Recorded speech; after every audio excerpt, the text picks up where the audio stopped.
Israel की सुरक्षा सुनिश्चित किए बिना फिलिस्तीन इजराइल समस्या का समाधान नहीं हो सकता। कि न्याय और समानता पे कोई बड़े देश या कुछ देशों का अधिकार नहीं है, ये सभी देशों का अधिकार है और कमजोर देशों की रक्षा के लिए भी सभी देशों को और यूएनओ को आगे आना चाहिए।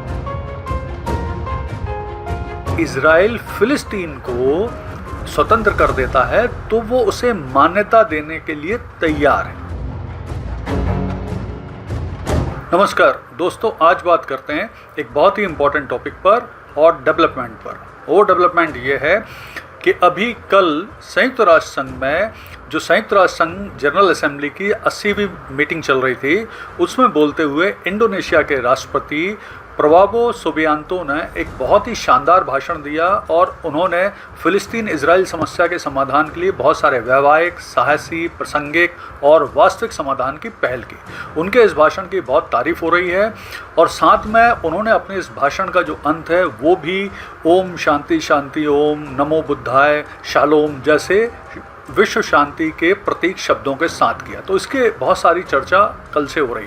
तो आइए पूरी जानकारी प्राप्त करते हैं। यहाँ पर एक जानकारी ये भी इम्पॉर्टेंट है कि अभी हाल में ही उनने जब अपनी भारत यात्रा की थी तो प्रबोवो सुबियांतो ने ये भी बोला था कि भारत आने से पहले उन्होंने अपना डीएनए टेस्ट कराया था और उसमें उनका जीनोम सीक्वेंसिंग कराई थी और उसमें उनका डीएनए भारतीय मूल का निकला।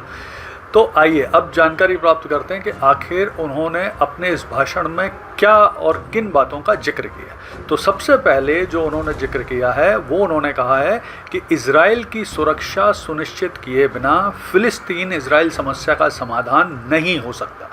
यानी उनका कहना था कि सबसे पहले इजराइल की सुरक्षा गारंटी दी जाए। तो ये एक इम्पॉर्टेंट चीज़ थी, ये भाषण का उनके सार भी था।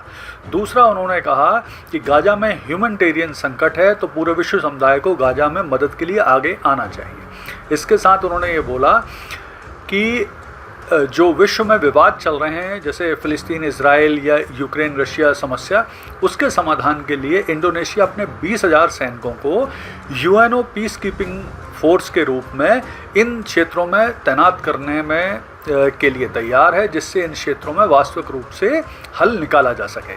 इसके अलावा उन्होंने कहा कि यूएनओ को मजबूत बनाने की आवश्यकता है, ये समय की मांग है। फिर उनका कहना था कि न्याय और समानता पे कोई बड़े देश या कुछ देशों का अधिकार नहीं है, ये सभी देशों का अधिकार है और कमजोर देशों की रक्षा के लिए भी सभी देशों को और यूएनओ को आगे आना चाहिए। तो देखिए, जो इन्होंने ये भाषण दिया इसका जो सार मैंने आपको बताया, इसमें सबसे ज़्यादा जो चर्चा है वो हो रही है उनके इजराइल को सुरक्षा गारंटी वाले वास्तविक, व्यवहारिक, प्रासंगिक समाधान की। इसे साहसी समाधान भी मीडिया के द्वारा और देशों के द्वारा बोला जा रहा है और ये एक अपने आप में बहुत यूनिक समाधान भी। तो उनका कथन था कि हमें एक स्वतंत्र फिलिस्तीन अगर चाहिए तो हमें इजराइल की सुरक्षा गारंटी भी सुनिश्चित करना पड़ेगी ताकि इजराइल फिलिस्तीन में स्थायी शांति हो सके और वहाँ पे अगर सुरक्षा गारंटी दी जा सकती है तो ये हो पाएगा। उनका ये भी कहना है कि हमें इजराइल की सुरक्षा को स्वीकार करना पड़ेगा, उसे सम्मान भी देना पड़ेगा और उसकी सुरक्षा गारंटी भी लेना पड़ेगी। तो ये उनका कहना है। इसके अलावा उनका कहना था कि अगर इजराइल फिलिस्तीन को स्वतंत्र कर देता है तो वो उसे मान्यता देने के लिए तैयार है। तो ये भी उनका कथन है। तो अब और विस्तार में अगर इसको देखें तो ये है कि जो सुबियांतो का कहना है उसके अनुसार अंतर्राष्ट्रीय जो समुदाय है, अरब देश हैं, गल्फ देश हैं, उन्हें इजराइल की सीमाओं की सुरक्षा और उसकी शांति सुरक्षा के प्रति अपनी प्रतिबद्धता जाहिर करना चाहिए, जिससे इजराइल भी इस क्षेत्र में इसके समाधान के लिए तैयार हो सके। दूसरा उन्होंने कहा कि वास्तविक सुरक्षा गारंटी दिए बिना इजराइल किसी भी समस्या के समाधान के लिए तैयार नहीं होगा, इस समस्या के समाधान के लिए तैयार नहीं होगा। साथ में उनका ये भी कहना था कि इजराइल की आतंकियों से रक्षा भी हमें सुनिश्चित करना पड़ेगी। यानी कुल मिला के उनका कहना था कि हमें इजराइल की सुरक्षा, आतंकियों से रक्षा, उसकी सीमाओं की जो सुरक्षा है वो गारंटी, ये सब हमें देना पड़ेगी, तभी हो पाएगा ये इजराइल फिलिस्तीन समस्या का समाधान।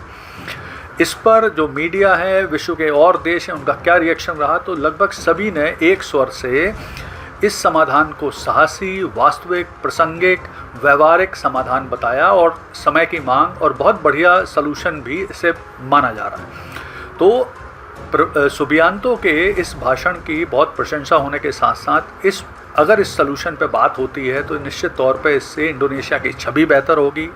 दूसरा, इससे सबसे बड़ा फ़ायदा इजराइल को होगा कि विश्व के सबसे बड़े मुस्लिम कंट्री इंडोनेशिया द्वारा उसे फ़िलिस्तीन समस्या के समाधान पर मान्यता देने की गारंटी दी जा रही है, जिससे इजराइल को बहुत फ़ायदा होगा। और अमेरिका के प्रेशर में जो बहुत सारे देश इजराइल को मान्यता दे रहे हैं वो वैसे ही भी मान्यता देंगे।